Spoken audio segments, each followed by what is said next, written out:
You know what I like about you? I like the fact that you do worry about me and my health. You bring it up a lot. You've been terrific to me in pointing out the various doctors I should go to, especially my heart situation and my hip and all of that. But one day, recently, within the last couple of years, I had an esophagus problem. Oh. And I don't know how you found out about it, but you brought it up on the show. And you were trying to help me, I think. Right. And then you reflected on an old pal of yours, George Miller, who had something like that. That's right. That's right. And I want to show that piece of tape. All right. This is Dave Letterman and me. I had a friend of mine, George Miller, and when he was a much younger fellow, he had a narrowing, and he periodically would have to run a hose down his esophagus to open it up. Because he had a narrow. Why are you telling me that? I'm just saying. You try to frighten me. No. You're trying to frighten me. No, I'm just saying that maybe that's what you'll have. Maybe it is. Okay, let it go. All right.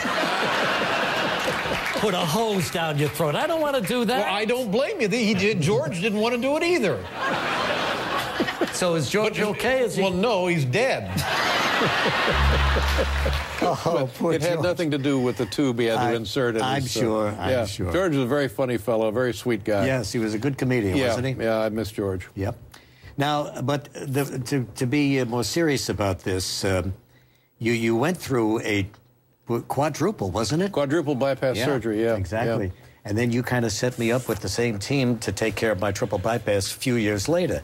But it was so moving the night you came back after a 5-week staying out there, getting healed, and you brought the entire team with you, the whole bunch of gangs. And you rarely see you choked up, but you were that way that night. It was very special. Take a look. Oh, we're going to more tape. Yeah, just...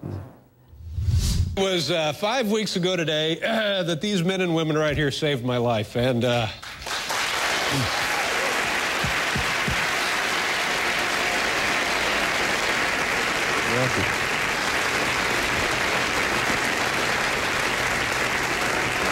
the deal, no. It's a personal side of you. People applauding that I'm not dead. That's encouraging. But the point, that's not the big deal. They do it several times a day. They do it hundreds of times a year. And when you're going through this, you think to yourself, I'm never going to be able to get through this. But you do get through it. And the reason you get through it is because these people get you through it. If you ever have to have this surgery, by God, I hope you're blessed enough to go through it with people like these. Very nice. He went over there and shook each hand and thanked everybody. You know, the interesting thing about it, the head guy, Wayne Isom, was not in the theater that night. Oh, is that right? He and his family were going to Jamaica. And I said, no, you gotta.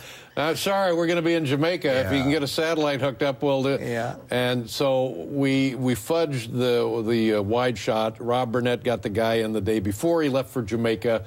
And so in the wide shot, we have a stand-in. But then as we go down the line, they dropped in the close-up of Wayne Isom, who was not there that night, but vacationing in Jamaica. Very impressive. It was fraud, is what it was. But you got the job done. But we got the job done. You do what you need to do. And another memorable night was the night you decided, or the day you decided to bring the show back that night, because it was right after 9/11. And television, as we knew it, was shut down. It was all about the news. And over again, we would live through this horrible phase of our lives. And then one day you called me about 2 o'clock in the afternoon, and you said, I'm going back on the air. I'd like you to join me. I was very flattered. And sure enough, you went back. You remember that night? I remember that night, and I remember not wanting to go back, not feeling ready to go back, but knowing we had to go back. And, you know, my concerns were minimal compared to people who really suffered. But I felt like Rudy Giuliani kept saying, go back to work, people, not to me, but generally. Sure. We got to live our lives, and we have to go back to work, and we can't this and that and this and that and this and that. And so I was trepidatious about it because I didn't know what to say, didn't know what to do. But I knew if you were there, we could make something of that. Well, I think we finally did near the end. And poor Dan Rather was Dan on Rather that show. was Yes, on, and I felt you know, bad for he's him. as strong and tough as a news reporter could be, and he kind of sobbed that night a little bit. Right. But it was the right judgment to make that night, and all of television followed your lead and got something back to normal. I think these are great moments on television.